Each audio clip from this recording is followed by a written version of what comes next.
his seat first. It'll be on the 15th now. Yeah. Hey, Mayor, how are you? Hey, boss, how you doing? Good. Did they show you that road place? Yes, Tom reviewed it with me. I think it's great. You too. They may sell it. Really. Should really usually. So we're having John Ireland look at it, see what it needs, but it doesn't seem to need a lot. No, when they're willing to build it all. Use the phone as a time. And willing to bring it up to code and up to. And they would have to like condominiumize the building, right? I know. Very promising. The most promising thing I think so far. Me too. iPhone, Yeah. BlackBerry, and a computer. Doesn't know how to do that. Something I would do, and I understand. All right. Okay, we'll call this meeting of the Board of Education to order. First item of business is the Pledge of Allegiance. If you'll join us. I pledge allegiance to the flag of the United States of America and to the republic for which it stands, one nation, under God, indivisible, with liberty and justice for all. Thank you very much. Next item on the agenda is our spotlight, which tonight involves recognition of former Board of Education members. Ms. Great. Keys. Thank you, Mr. Lyons. Good evening, everyone, and welcome to our Spotlight section of our agenda for this evening for Tuesday, December 1st, 2015. Tonight, we'd like to recognize Medalia Rivas. She's been on the board from 2009 to 2015. She was an adult education representative, most recently, a member of the Negotiations and Personnel Committee, has also served as the past member of policy, curriculum, finance committees, and as the board's representative to CES. She's also known for her advocacy on behalf of special education. In addition to that, she's also very involved in the community. I don't see her here. I'm hoping she'll be coming at some point tonight, but tonight we do have a plaque in her honor that we'd like to present to her. But hopefully she'll be here tonight. If not, we'll make sure that we get that to her. And again, we want to... Yeah, absolutely. Presented with gratitude to Medalia Rivas in recognition of service as well as dedication to education and children as a member of the Norwalk Board of Education from 2006 to 2015. And here she is. There you go.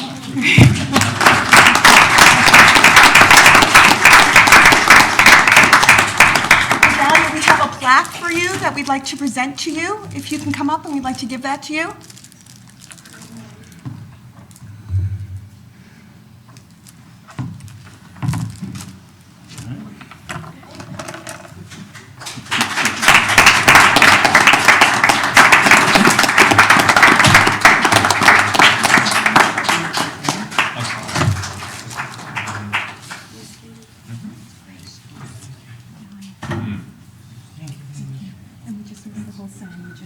You just walked in as we were talking, but thank you for all your dedication. You're yours. Thank you. Congratulations. Congratulations. Congratulations. Thank you for your service.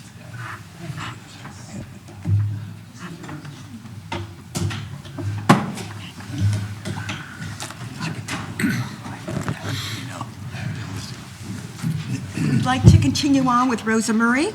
Her years of service, many years, from 1991 to 2009, as well as 2011 through 2015.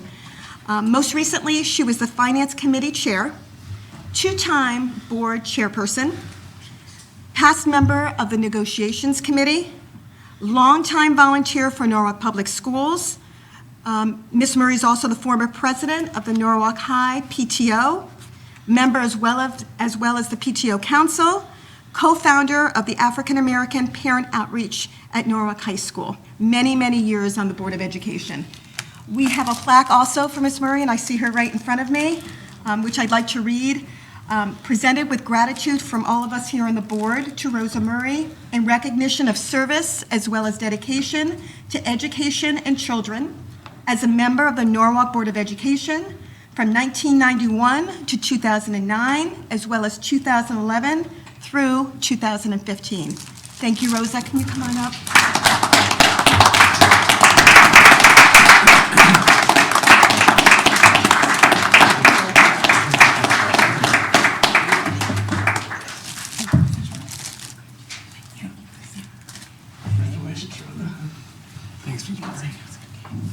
Congratulations. Thank you for your service.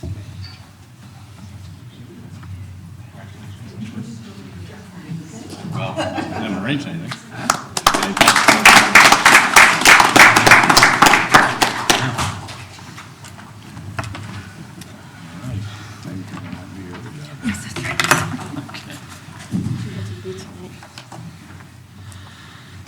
Okay, we're picking up the sign-in sheet for public comments.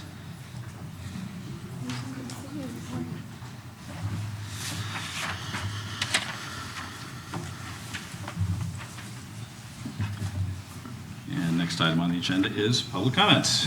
Ms. Keys. Thank you, Mr. Lyons. Good evening, everyone. Welcome to our public comment section of our agenda this evening.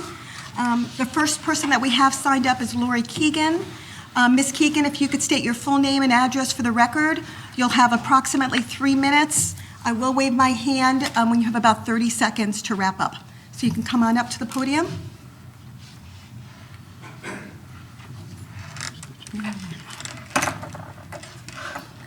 Lori Keegan, 2 Barjun Road.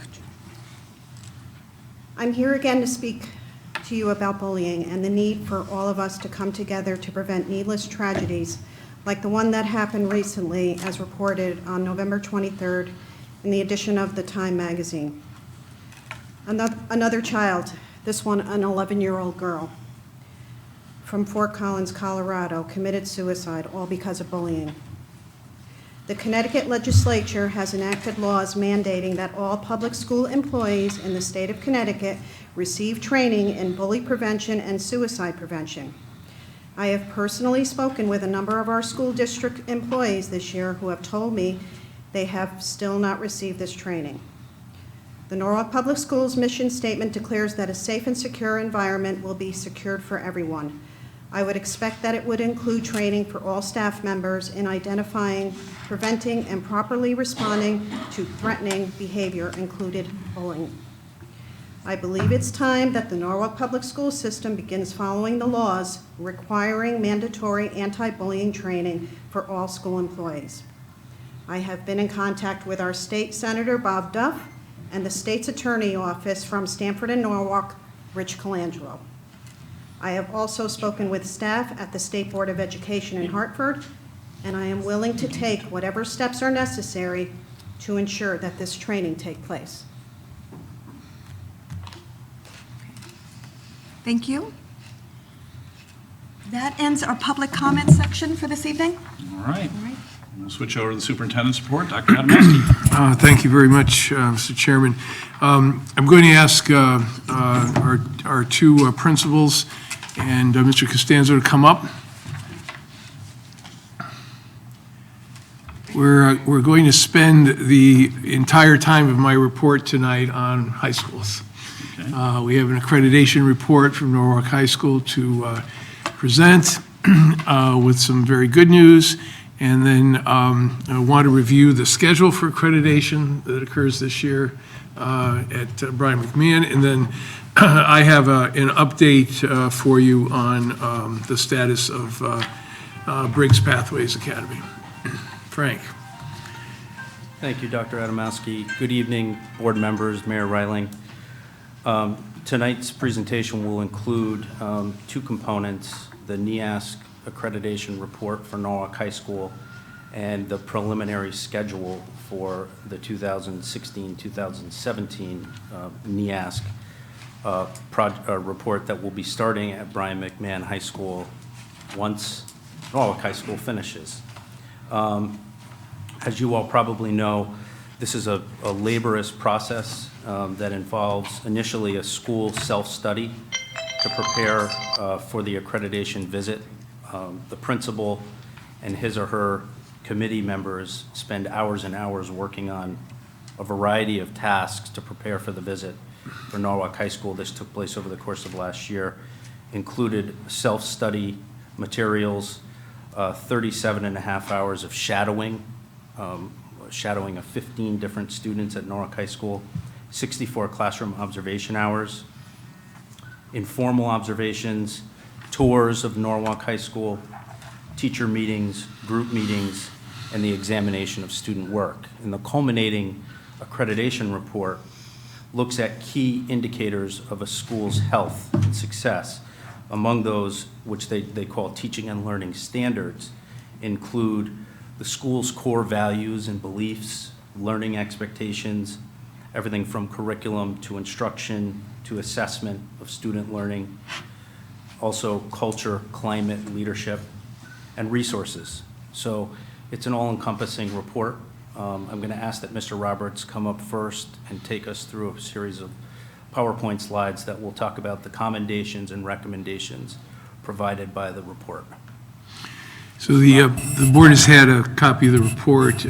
There's also a hard copy at your place tonight, and you have a hard copy of Mr. Roberts' slides in front of you as well. The public is directed to the two screens. Thank you, Dr. Adamowski, Mr. Costanzo, and also board members, Mr. Lyons, Mr. Keys, Norwalk High School parents, former parents. So I brought with me today, even though they aren't going to speak, Mr. Reynolds, who was one of the co-chairs of the committee, and Ms. Ahrens. She was also a co-chair of the NEASC. Could you please stand so people know who you are? Thank you.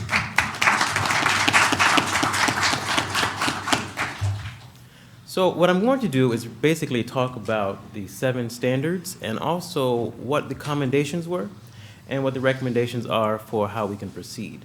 One thing I think you should know is that in about 2 weeks, we'll get a notification letter. The letter will describe what the committee thinks, the official NEASC committee thinks our most important recommendations should be and what the most important commendations are. But our task is to make sure that every one of the recommendations is fulfilled in the next 2 or 3 years. So even though I'm not going to read them all for you, I'm just going to go over briefly what they've said. It is our responsibility as a school to make sure that we address all of them. So one of the things, we've been accredited, Norwalk High School has been since 1947, continuously. And one of the things that the self-study committee does is look at ourselves according to their standards. So how do we fare with other schools and with the standards relative to instruction, relative to assessment, relative to leadership, relative to curriculum, and then relative to core values and beliefs. So there is an Endicott survey, which our teachers fill out, and then they look at that. There is a group of teachers who comes, and administrators, who comes to a school every 10 years. Ours was every 11 years. And then they decide how well do you adhere to the standards of our committee. And so that's really what NEASC is. It's a once every 10-year visit. How well do you adhere to these standards? But in between, there's a 4-year report, there's a 5-year report. I was at a meeting the other day, and they said there's going to be a 2- or 3-year report just to see how well you're doing in between. So in the future, there may not be a visit every 10 years. It may be every 4, every 5, or even every 3. And so there are 7 standards. One of them is about core values, the next curriculum, instruction, and then down to community resources for learning. So on the left side, I've put the commendations, and on the right side, the recommendations. They were most happy, I think, about our core values statement itself. And I won't tell you in detail what it is, but basically it talks about civic and social responsibility. It talks about our desire to be diverse learners, to be diverse participants in society, and really to be what I would say are global citizens. They were very impressed by that. They're very impressed by the fact that we have a school governance council, and also about instructional data teams. And so every day, teachers meet by content area, and they talk about kids. They talk about what kids have done on assessments and how those kids' assessment results can inform instruction. So the recommendations, however, were develop a long-term plan to really figure out how your curriculum coincides with the core values.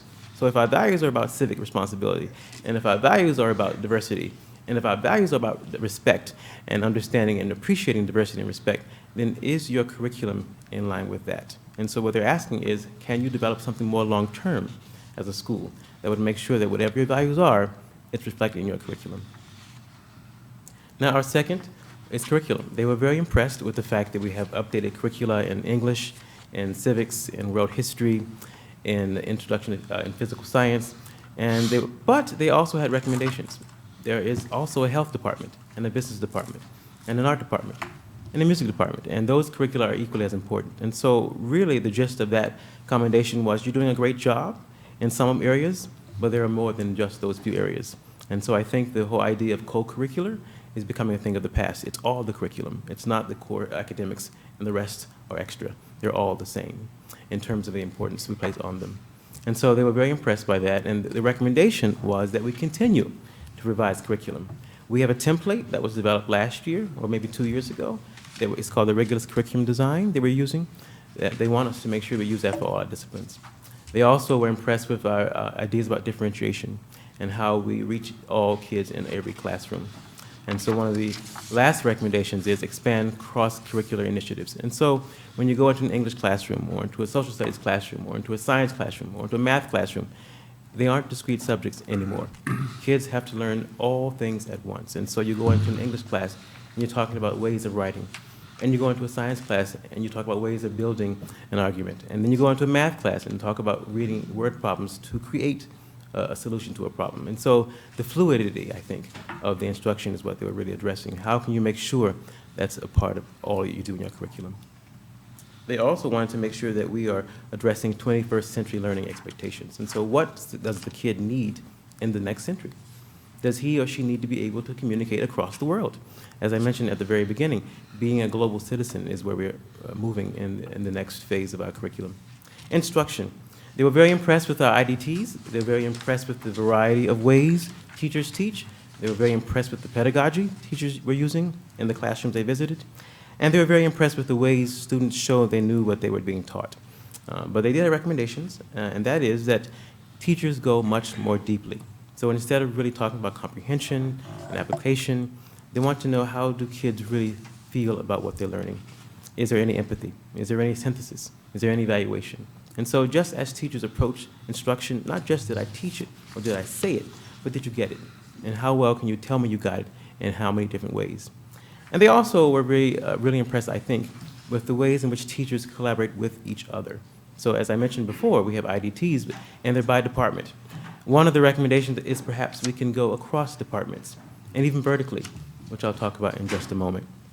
But if you look at the last bullet under recommendations, it says ensure that technology provided by the district can support the teacher in all aspects. And so basically what they wanted to say was the software is there, the hardware is there, make sure it's usable.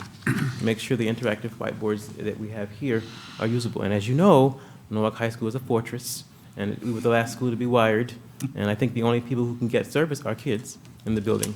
But the point of their recommendation is that make sure that what you have you use, and make sure that what you use is 21st century. Fourth, assessment for and of student learning. As you know, there's one thing to have a taught curriculum, one thing to have a written curriculum, but it's another thing to assess it. How well do kids tell you they know what they've learned?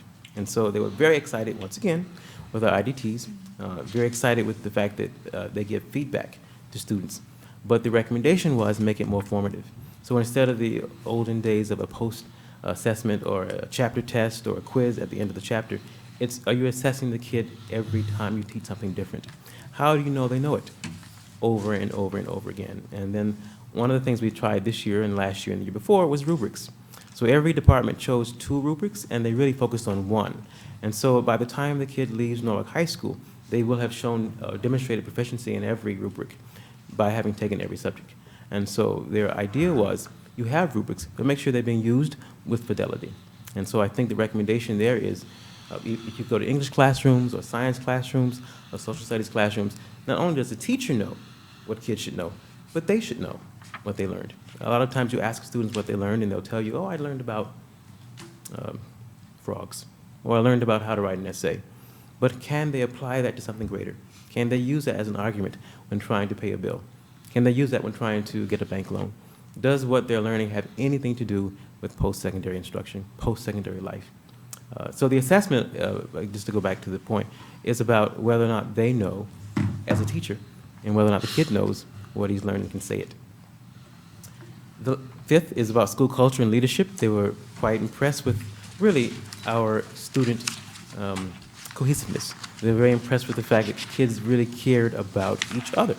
If you see our Bear Pack, if you see our Link Crew, if you see our advisory, if you see the leaders of students, if you see the 40-plus clubs, you'll find that kids really love to help each other. The Bears Beating Cancer, the Bear Tutors. I could really go on and on about all the things kids themselves have started.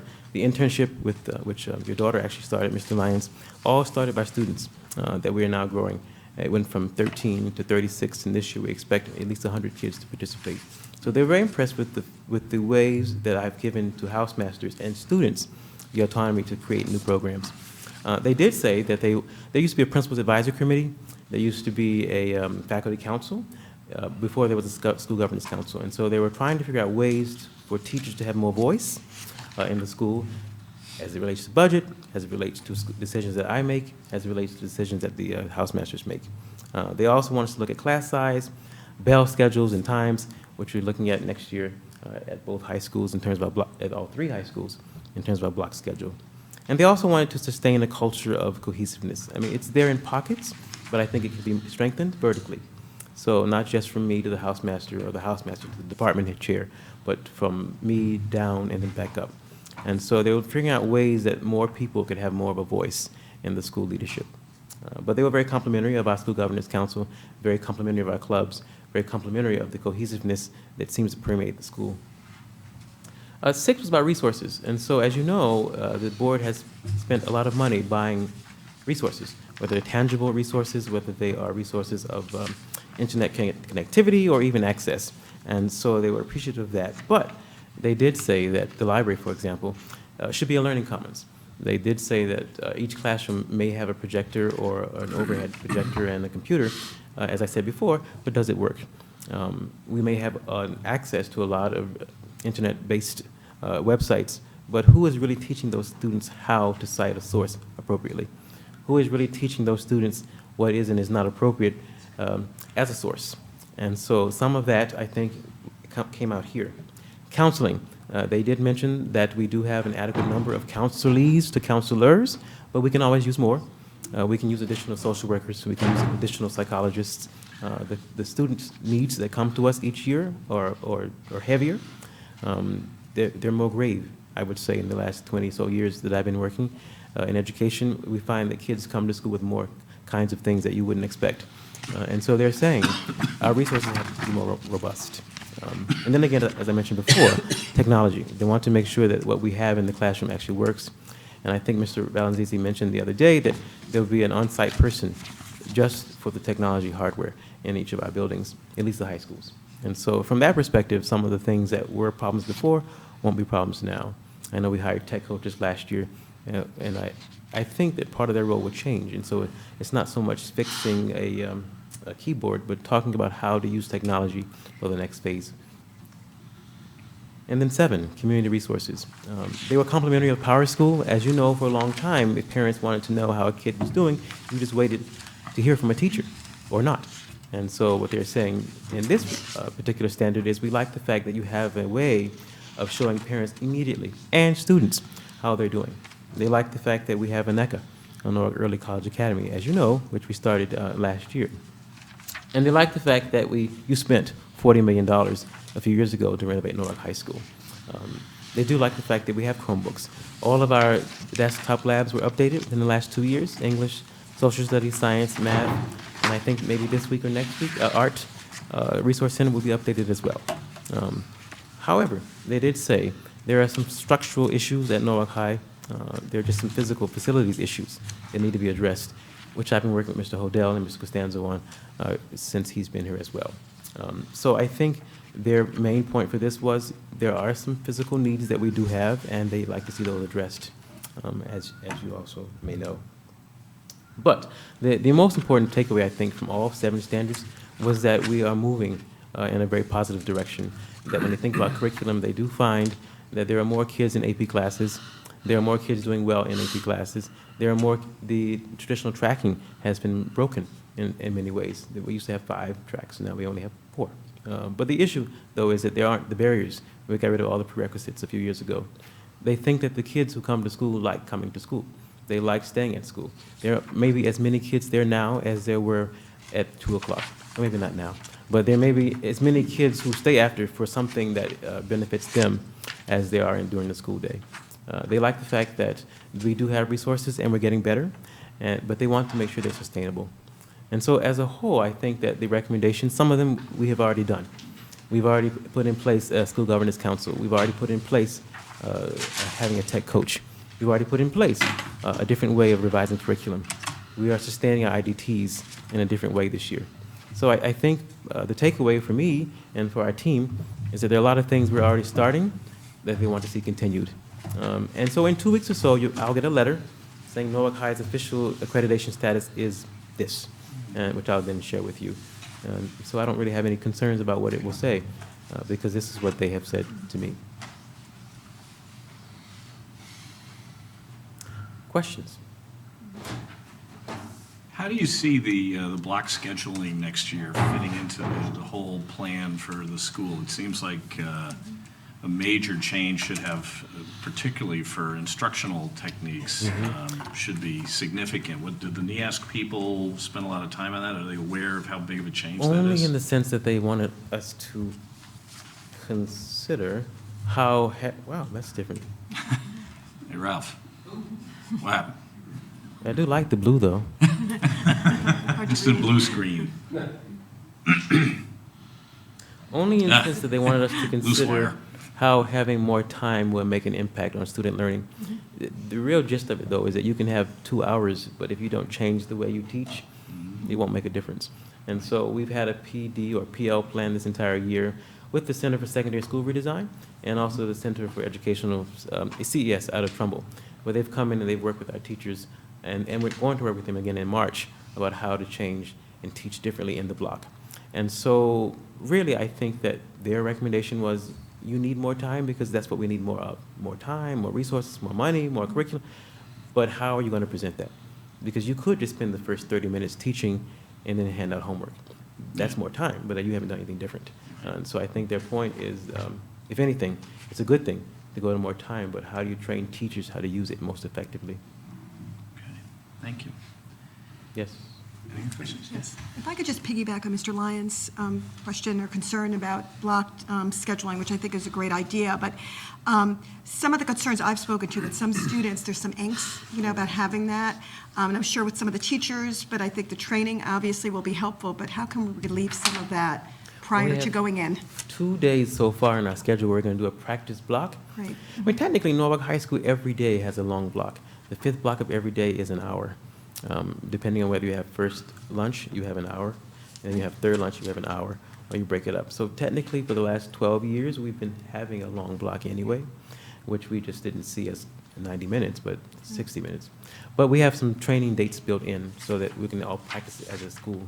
Okay. That will be helpful. Okay, thank you. Thank you. Any other questions? Okay, thank you very much. Thank you, Angela.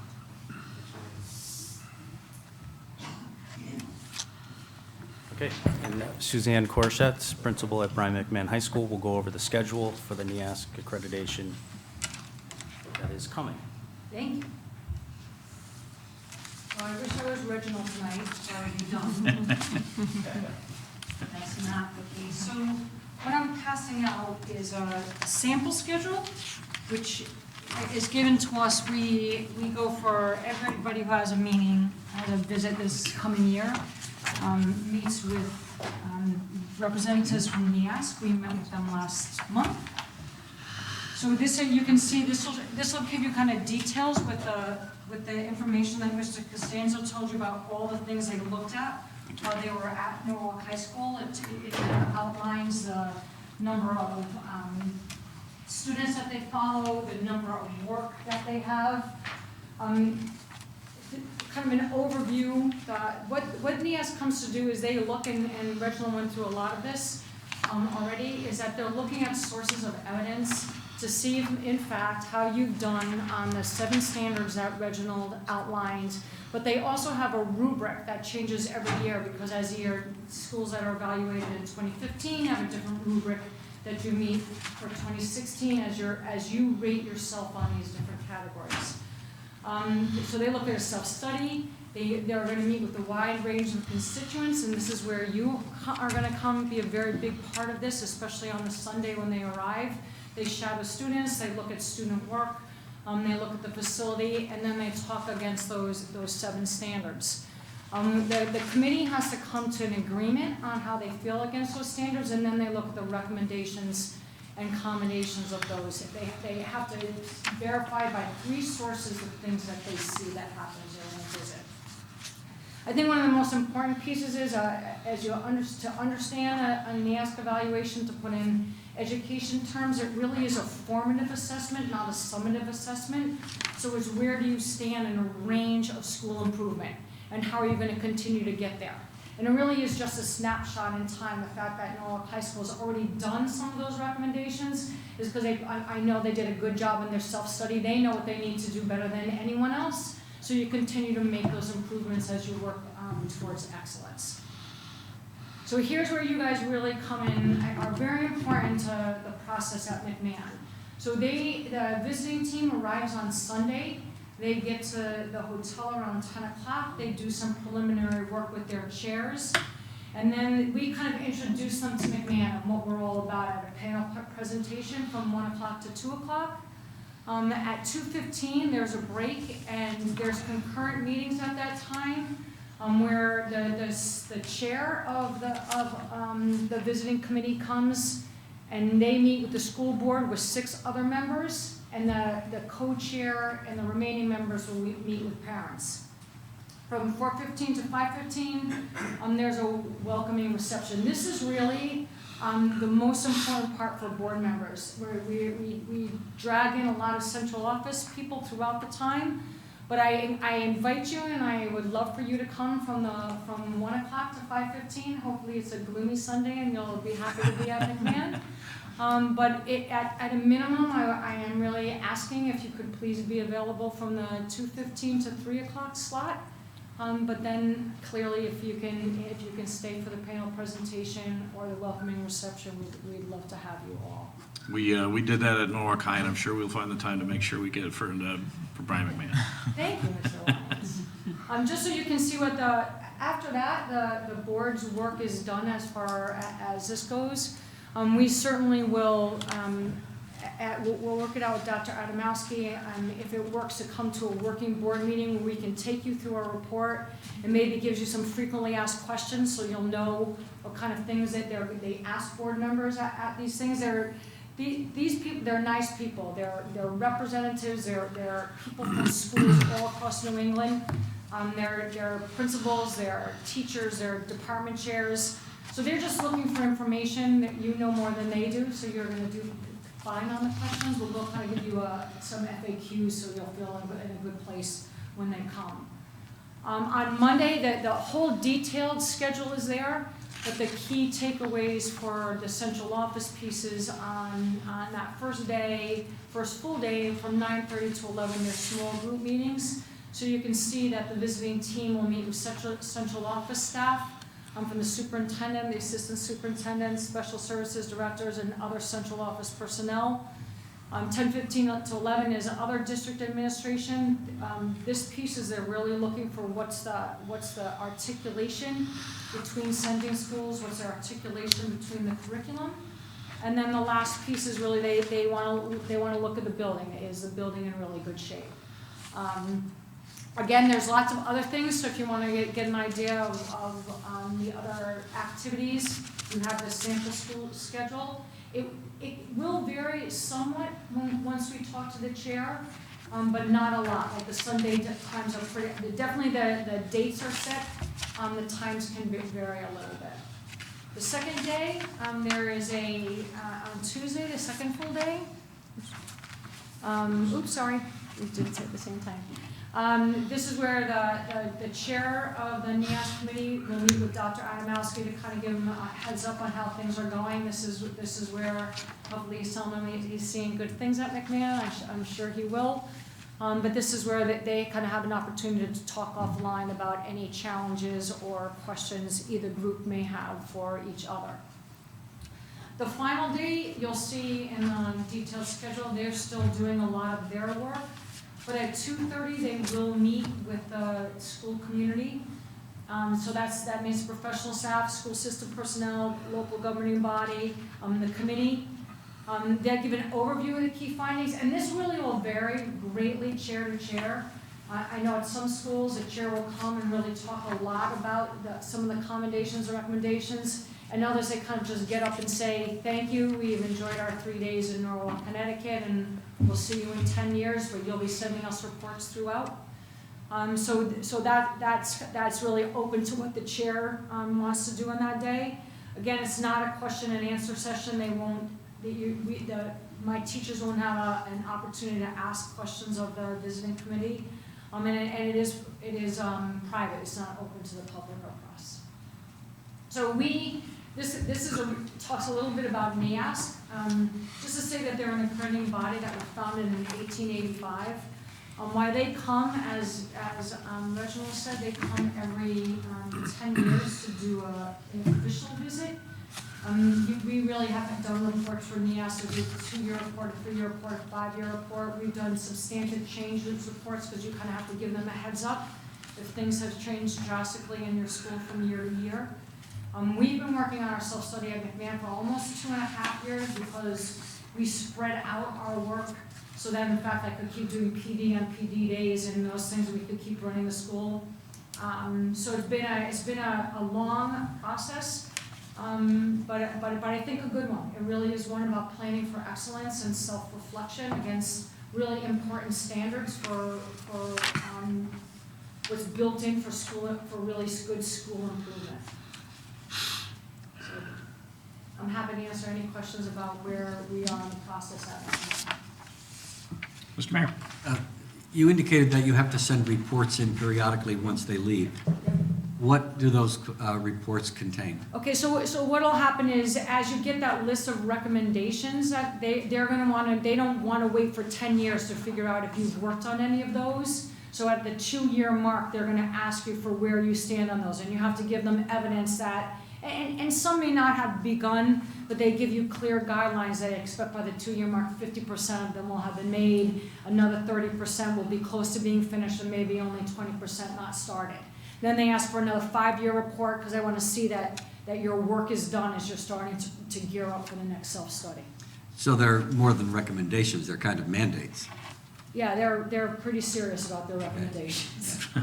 I saw recommendations, I wasn't sure if that was optional or mandatory, but what they will do though, Mayor Rilling, is there is an opportunity for if time goes by and say it can't happen. So say it was something where there was a massive school facility issue and there was money that needed to be done and the capital budget couldn't be done in time, you'd have to say, you know, we're working with the city, it's not done at this time, it's planned for the next 5 years, but there's things out of our control. Or there have been things where as school, they got a lot of pushback at one time about setting up advisories. So there's a lot, as long as you can say, we may not do exactly what you said, but this is a rationale, or we've done something a little bit different, there is a little bit of leeway, but you can't say, I'm not going to improve instruction, I don't think that's a good idea. Okay. Any other questions? Brian? Does a school ever not receive the accreditation? Oh, yes. I don't think very many schools, but it does happen. So what happens is when they look at the 7 standards, they look at your strengths and your weaknesses, and then they kind of rate you on that formative scale. I think the vast majority of schools do get their accreditation, but they do because everyone takes this process really seriously. I mean, they're hours and hours and hours. That's why I started the clapping for the co-chairs of this. Like the amount of work that Reginald and the co-chairs put in on this work makes me very jealous that they're done. Thank you. Anything else? Okay, that'll do it. Thank you. Thank you. So congratulations to Norwalk High School on renewing its accreditation, and we look forward to the same from Brian McMahon at the conclusion of this year. We're going to just spend a minute more on Briggs High School. The board in August, when you changed the name, adjusted the name, asked me for a report in a few months on what was happening and progress, and so this is an appropriate time to give that. As you know, we've had a number of concerns regarding the number of students served, the way they are served at Briggs, and the amount of expense going into Briggs. So I'm going to, on this first page, this is simply a status report and some short-term goals. You'll recall on October 1st, when we did our enrollment count, there were 54 students on the books. 42 were actually attending.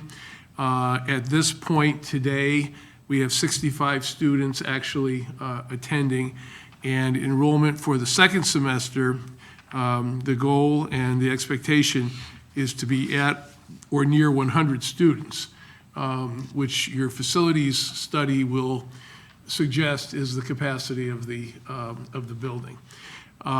This is being accomplished due to the good work of Frank Costanzo, our two principals at Norwalk High School, and Brian McMahon, and the guidance staff, which are now following the overage undercredit criteria for admissions. So that has been reestablished and adhered to. We will have another group of qualified students at the end of the first semester. That's why we feel confident, just based upon looking at the needs of those students and their credit acquisition and their age, that this is an opportunity that they will opt, and we will be close to the 100-student mark for the second semester. The engine for this, the instructional delivery system, is the blended learning model, which operates off of the Synergy learning system, which is a online computerized system, but it's interactive. It adjusts to the student level, but it also identifies the areas of skill deficit where teachers can group students and teach to those skills, which allow a student to accelerate in the blended learning system to complete their courses faster. And that's the essence of this, because this is a recuperative high school. You have a student that is off track in terms of graduation. You want to get them back on track as quickly as possible. So our first model, a blended learning classroom, is going to be available second semester, and staff will be trained by then in using it, the core staff. And then the goal for the future is to have 4 blended learning classrooms established.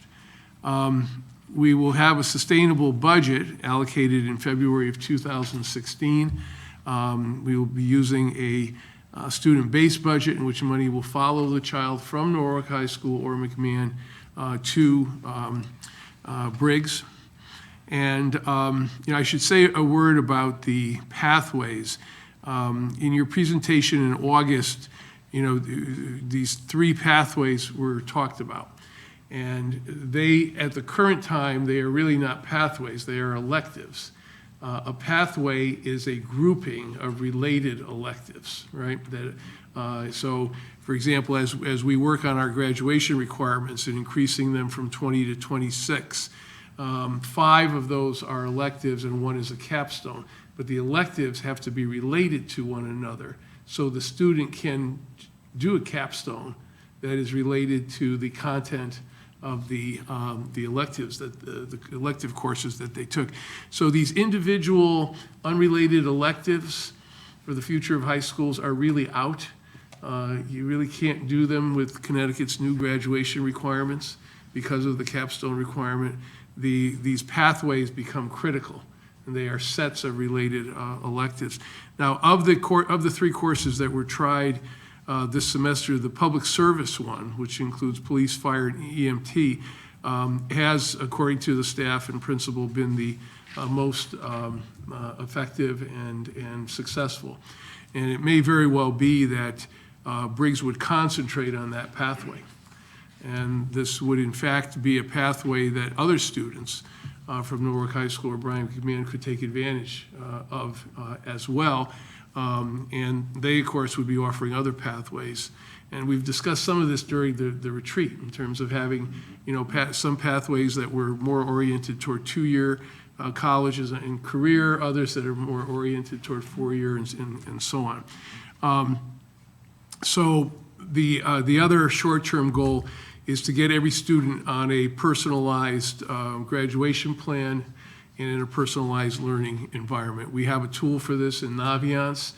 All the plans should not look the same, and particularly for students at Briggs. Many students will need to be on a 5-year graduation plan in order to make up the course content. As you know, our state, it measures a 5-year graduates. We had none when I showed you that data. And so this is an important principle for us that every student is going to finish, and time and support are going to be variable. So some students are simply going to take longer, and Briggs provides the avenue for that. And then, it's our goal that for the 2016-17 school year, all of the program design principles would be implemented. And you'll see those on the next page. We are using the resources of the Commissioners Network to implement the blended learning instructional delivery model. That, you're probably aware, was scheduled to occur last year. It did not for a variety of reasons, but it will, and we can anticipate 4 blended learning model classrooms at Briggs. That also, by the way, makes Briggs portable in the future. In the event that we need to move it, and facility decisions are made regarding the best location and best facility for it. I mentioned the overage under credit criteria, which we're now adhering to. This is a school that will have a back on track orientation and possible transition back to home high schools for those students who can do that, who can make up enough time and then return to their high school. There are other students who will simply earn the rest of their graduation credits at Briggs.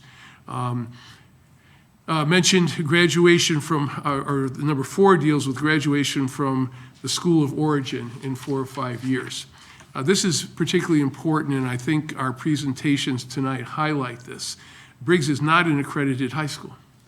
It cannot meet NEASC recommendations due to its size and a variety of other factors. So it is in the best interest of the student to earn credits there and to graduate from an accredited high school, either Brian McMahon or Norwalk High School. And that would be the plan going forward. The home high schools would also provide the arts requirement by alternating music and art classes each semester with 1 teacher coming over for that. I mentioned the elective pathway to meet the new graduation requirements.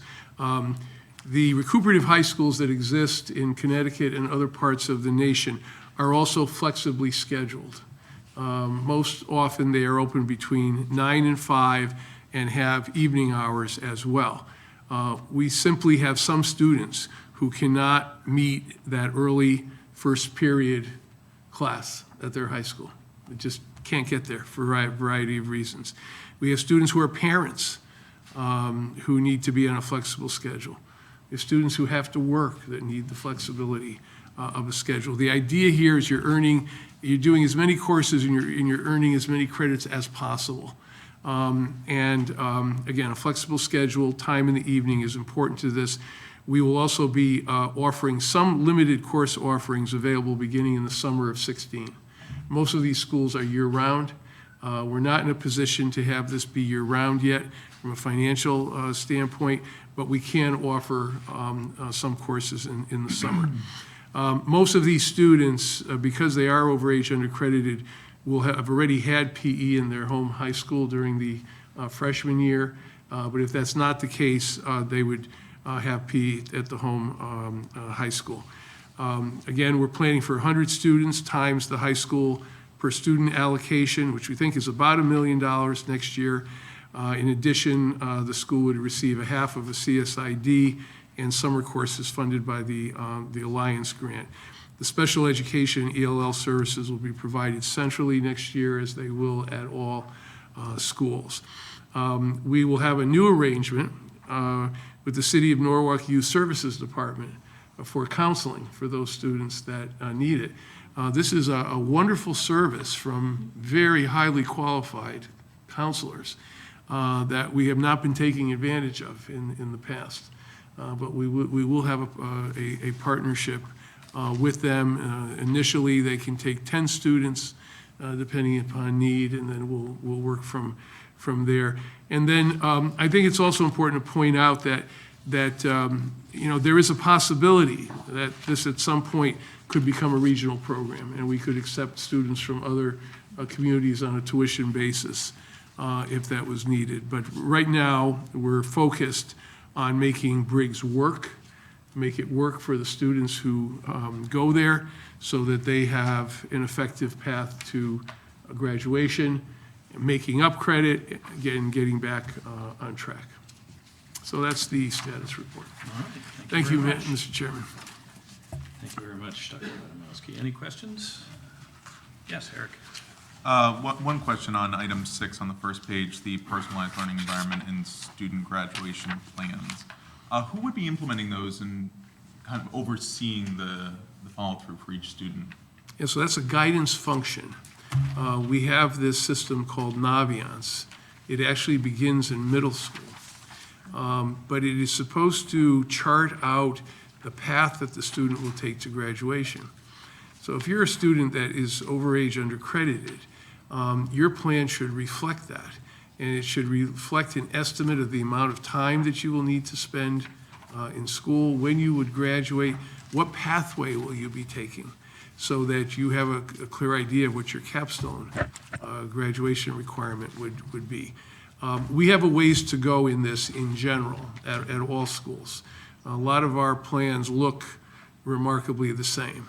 And as we get better at this, they should look more and more different and be personalized to the level of time and support and interest relative to the pathways that the student has.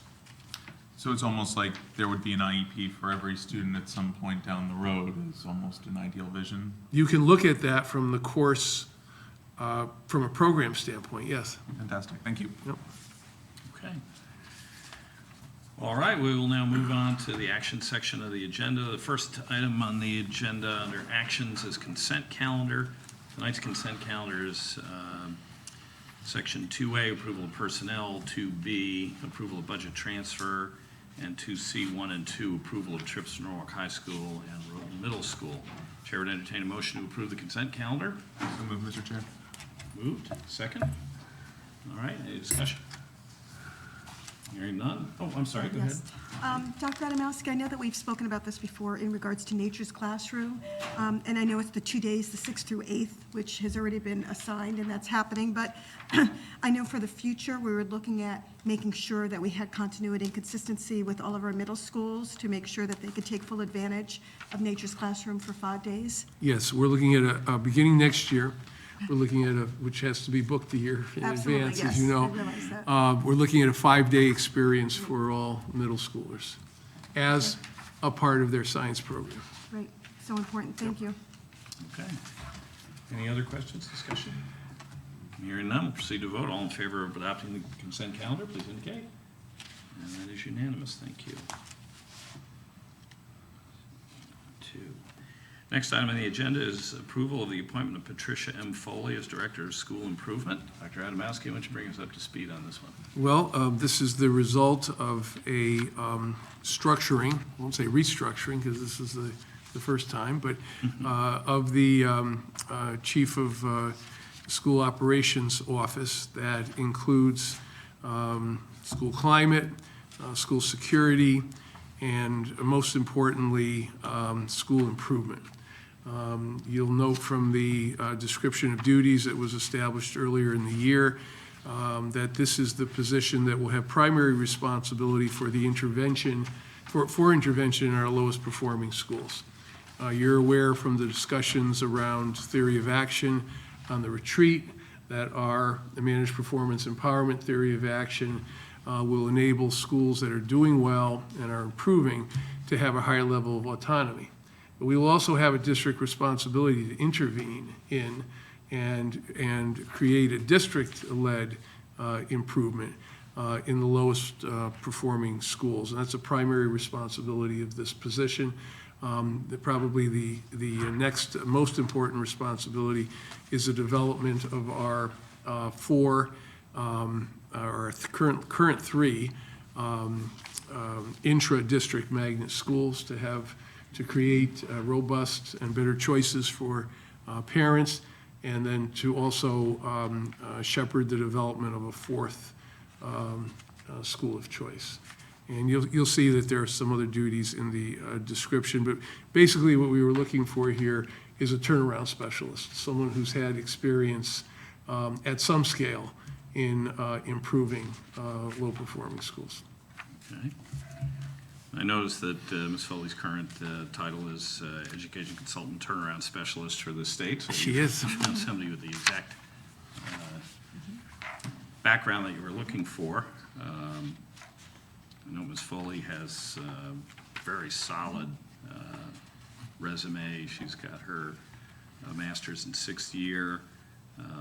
She's been a teacher, K-5 language arts coordinator, adjunct professor at Southern Connecticut State, and has been working since 2004 for the State Department of Education, first as a language arts consultant and then as a turnaround specialist so she's got at least 6 direct years of experience precisely in this area that she would be performing internally in Norwalk. She's also had experience with the Alliance grant, and that would be one of her responsibilities as well, to use that as a lever, particularly for Tier 2 and Tier 3 interventions in the lowest performing schools. Okay. All right. The chair would entertain a motion to approve the appointment of Patricia M. Foley as Director of School Improvement. Is there a motion? Ms. Harris moves. Is there a second? Ms. Krebs-Kruger is second, along with various others. Any other discussion? Hearing none, we'll proceed to a vote. All in favor of the appointment, please indicate. And that is unanimous. Thank you. Mr. Chairman, if I could introduce Ms. Foley. Yes, please. Come on up. Patty, if you could come up.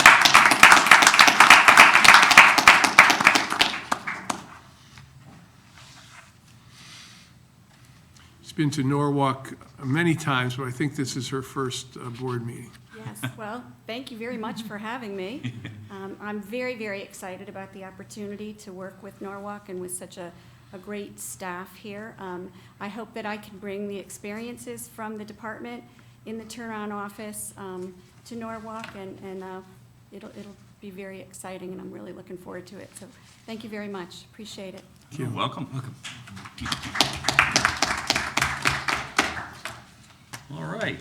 Next item on the agenda is approval of Professional Development and Evaluation Committee, or PDEC. Again, Dr. Adamowski, give us the background on this one. Yes, this committee is required by law. The district had a hiatus from it last year. It's important that we reestablish it. I've asked Dr. Deluski and Mary Jordan to co-chair this. It is intended to be a collaborative arrangement between the 2 unions that represent instructional staff, principals and teachers, and the district. And its major role is to set a professional standard for the modifications and implementation of the SEED evaluation system. In addition to that, the legislation has recently been redesigned or revised to include a role for the PDEC in looking at the overall professional development of the teaching force in general. In other words, based upon our strategic operating plan, what are the professional development priorities of the district? Those should be set by the PDEC. And so when we have those professional development days, even though our last one was very, very well done, it could be improved upon further by having it relate directly to professional development priorities that would be set by the PDEC. So Ms. Jordan is here tonight. I want to thank you for stepping up to co-chair this. We've had several nominations made by President Jordan and Anthony Ditrio, President of the Administrators Union. that are reflected in the membership here, as well as 2 nominations that I've made of district personnel. So the PDEC has had an orientation, training orientation from the state at this point, and upon your approval, they're ready to go and do their work. Okay. And I'll just note for the record that the names recommended by Dr. Adamowski are Robert Deluski as co-chair, Mary Orden as co-chair, Mike O'Connor, Frank Costanzo, James Crouch, Anthony Ditrio, Kevin Grady, Scott Hurwitz, and Melissa Petropoulos. And that's designed to include representatives from the teachers, the administrators, principals, and central office staff. Chair would entertain a motion to approve the committee as so proposed. Is there a motion? Mr. Crevecore moves. Is there a second? Second. Second by Eric. All in favor, please indicate. And that is unanimous. Thank you. All right, next item on the agenda is approval of board meeting schedule for 2016. This is something that we do as part of the FOI compliance every year. You can see the schedule in the packet. For the most part, it just lists the first and third Tuesday meeting dates that we typically have, with the breakup into workshop meetings and business meetings. I do note a change here. We typically end up canceling a meeting in July or August anyway because of vacation schedules and everything. This is recommending no meetings in July and the first meeting in August, and that the annual board retreat would then be scheduled around that time. Of course, we did it this year after the election because we wanted to make sure we had the board in place first. But more typically, it would be a midsummer exercise to update the plans and see how we're doing. So Chair would entertain a motion to approve the meeting schedule as proposed. So moved, Chairman Okay, Lynch. Eric moves. Heidi seconds. Any discussion? Heidi, go ahead. I just wanted to add, I really appreciate and like the idea of the workshop meetings and the business meetings, Dr. Adamowski. I think it just will be much more productive. We've had very productive meetings over the years, but I think breaking it up with a workshop and a business meeting will make a big difference. Thank you. Okay. Eric? I'd just actually like to echo Ms. Key's comments. I've spoken with many constituents and active parents, active representatives of the community, plus those that want to get involved, love this model. So I did want to say thank you very much for putting this into effect. I'm looking forward to seeing it roll out and really getting more engagement from the community through this process. Good. All right, all in favor of approving the schedule, please indicate. And the motion carries unanimously. Thank you. All right, next item on the agenda is approval of proposed uses of fiscal year 14-15 surplus funds under CGS 10-248A. Is Mr. Hamilton here? Yes, he is. Why don't you just give us a quick summary on this one, Tom? Okay, yeah, thank you. The item before you actually, because of the election and the way the meeting schedules worked, actually was taken up in October by the Finance Committee, and then when the new Finance Committee was constituted, was taken up again a couple of weeks ago. In any event, as you'll recall, because the board previously approved the request to carry over the surplus money from last year in the amount of $573,607, and the board also previously authorized using a portion of those funds for the NWEA District Assessment Pilot Program. So that was done back in September. And what's before you is the recommendation on the allocation of the rest of these funds. You'll notice that the majority of the money is directed for capital repairs. And in fact, these capital repairs needed to be undertaken in a number of cases in order to open school in September. So it's really cleaning up some accounts and getting some bills paid that need to be paid. So that totals $373,000. It includes the additional portables that were needed at Jefferson School due to enrollment, chiller replacement at Jefferson School, vinyl asbestos tile abatement at Ponus, Tracy, and Silvermine, Rowayton Library floor replacement, Norwalk High School gym floor replacement, and replacement of doors at Jefferson. So those are the capital items. And then the final amount, $120,607, is directed to the out-of-district tuition account, where we believe we will need additional money for this fiscal year. Okay. Any questions for Mr. Hamilton? No? Okay. Chair would entertain a motion to approve the use of surplus funds as designated. Mr. Meek moves. Mr. Anderson seconds. Is there discussion? Hearing none, all in favor? The motion is approved and the use of the funds are allocated. And Tom, back to you again for 2015 November monthly financial report. Okay, just briefly on the financial report, sort of high-level summary, we are 33% of the way through the fiscal year and 21% of the way through the school year as of the end of October. And you'll see we've spent 25.5% of the total district budget. Broken down, we've spent approximately 21.8% of the salaries, which is about where we would expect it to be. Benefits is running high at 36.85, but that is not a concern because that is principally payments to the insurance fund. It's a timing issue, so that is not a concern for me at all.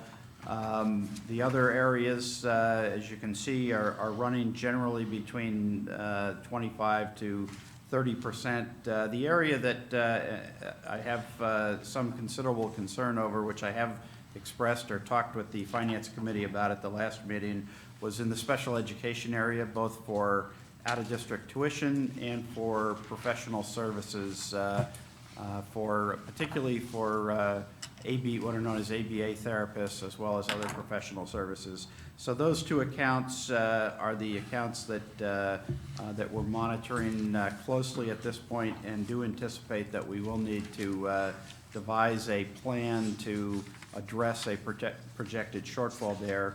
The good news is that we do think there is a reasonable plan that can be put together. See, we have the mayor here, and one of those, the city and the Board of Education are fortunate in that the health insurance fund that the Board of Education contributes to does have a significant surplus in it, and so that's one possible way we could look to address this issue. But again, we'll be meeting with the city to discuss that further. As we go through the year, we'll get a better handle on exactly what the projected expenditures are going to be in those two accounts. But as of the end of last month, essentially our projection was indicating that we were looking at a shortfall approximately in the range of $1 million in the other professional services account, and a shortfall of perhaps in the range of 1.3 or 1.4 million in the out-of-district tuition account. So obviously they're pretty substantial shortfalls. Our budget obviously is a large budget, $170 million budget, so there's a lot of moving parts to it, and we are, going through to identify where we can cover those shortfalls within our budget, and then to the extent we need to look outside of our budget, we do have that issue of the health insurance. The budget anticipates the district making a contribution to the health insurance fund in the current fiscal year of about 20, let's see, sorry.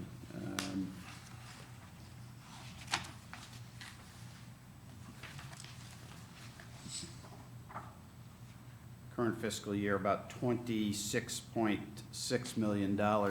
Just to put that in perspective, last year, the district made a similar contribution into the insurance fund, and by making that contribution, the size of the surplus in the insurance fund increased by about $4 million because the board was spending that much less for health insurance than was contributing to the fund. So I think it's reasonable to certainly look at that as a potential avenue to address a shortfall if it turns out that the actual shortfall in special ed runs as high as it potentially looks like it could right now. Okay. Mr. Meek, you had a question? Yeah, just point of clarification, the agenda shows the November monthly financial report. I think that's a little premature. You're talking about October still here. Yeah, I November. don't remember sending out a November report. I'm not sure. Right, what you it just It's just ended titled yesterday, November in so. on the Yeah. agenda. I thought that was a little aggressive when I first saw it, that you were going to close the books today. No, I was talking October, yeah. Yeah, so that's just a point of clarification. write That should be the October 15 monthly financials, and those were not included in our packet, but I know we did see them at the Right, Finance they went to Committee the meeting. Finance Committee. If they're not in your package, I apologize. Perhaps I'm still new that I don't understand the process. I thought if I went to the Finance Committee, it would automatically be on the board agenda, but if that's not the case, we. Always check with Maura. We can get that corrected, certainly, for next time. Okay, and just to be clear, these were October financials. Yes, these were October Mr. Hamilton financials. was addressing. Yes. We'll get you down to a one-day close in a few months, right? Tom, question on the special education cost overruns. Now, obviously, you know, we've got a national search underway. We're hoping to get a top quality director of special ed in here sooner rather than later and try to get a handle on this. But, you know, last year we had the scenario where when the former head of SPED left and Maureen Ruby was put in as temporary director, she literally found $500,000 worth of bills sitting on a desk, which had never been entered into our accounting system, and which, of course, you know, we had a surplus from last year that we were able to cover those bills with. Are we now getting live data on this? I mean, are we, if there's an outplacement that's being done, is it being put into Munis? Are we able to track it, or is that department still not live updating their activities, so it's still sort of like last year? We are still having some difficulty getting information out of special ed. We believe we have the data. You know, I will say that CREC was in here doing the audit, and that will be, you know, on, I believe, your next agenda to have the full report from CREC, and that will be, you know, I'm sure, you know, an important meeting for you. One of the things that the CREC consultant did while they were here was got the contracts, the consultant contracts, and the out-of-district contracts up to date. So they did the contracts and got them prepared, and that's certainly been, you know, a great help to have that happen. But, you know, I would certainly say there's still, you know, a lot of work to be done there. Okay. I might add to that one of the problems in this area has been the lack of capacity within the special ed department to actually write contracts. And, you know, that capacity was dealt with by them last year, or at least in the spring of last year, by saying that the finance office should write the contracts. Well, that's not how this is done in any school district. Finance office pays the bills, but the folks that are forming the contract, making it, are responsible for doing them.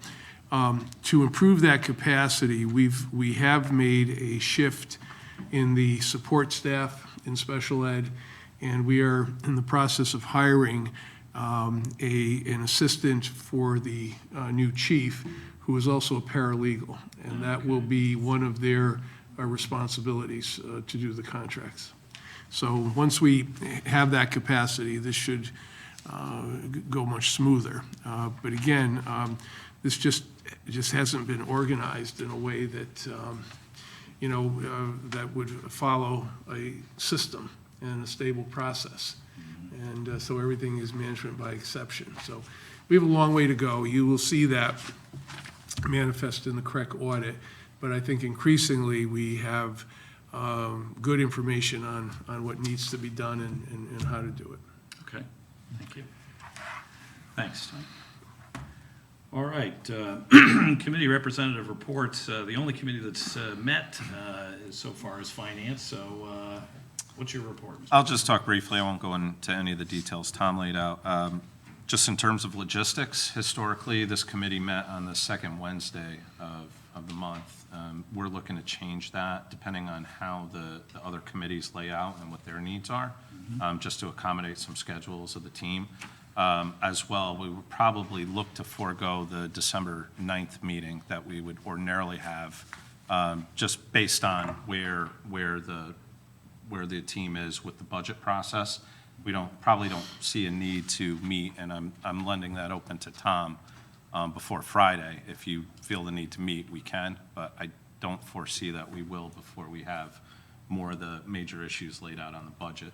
We did talk about the budget at the last committee meeting on the 23rd. It was introduced at a high level to us with some of the major cost drivers that we can expect to have to, look into as we go on, as Tom laid out in detail.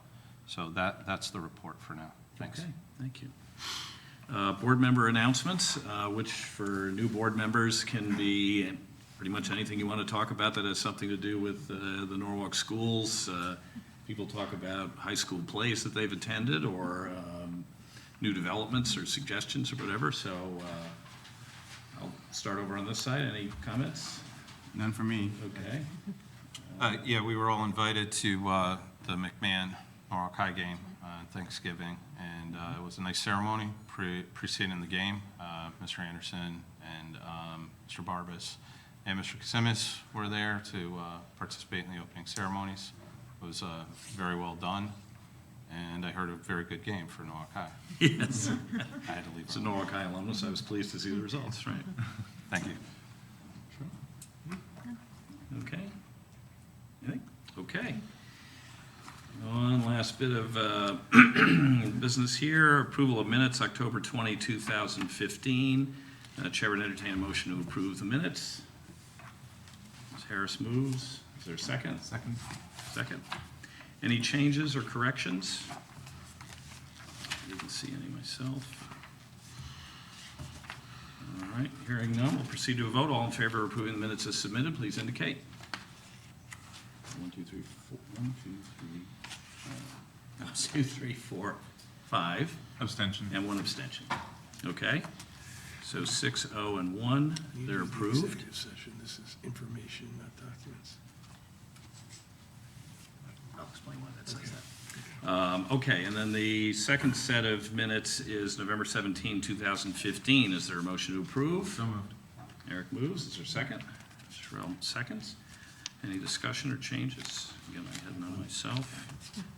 Yes, Mr. Mayor. I'm not listed as being in attendance. I conducted the election, so if I wasn't here, you're not Mr. elected. Lyons told me. It says you swore us in. It does say that you were, yeah, it said he administered the office, so yes, we can add you as being in attendance. Thank you. You did not simply beam that in.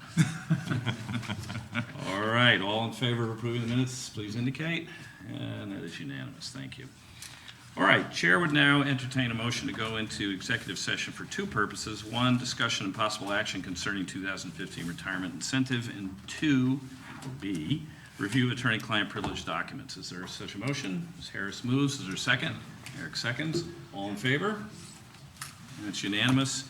And we will take a 5 or 10 minute break here, as is traditional, to let everybody mosey out of the room and get a soda or whatever.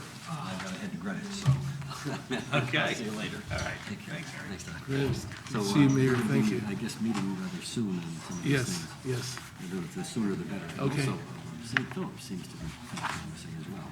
Got some options there. Yeah, we do. Got 2 things to look at. I'm really interested, though, in absolutely. the, what is it, Miss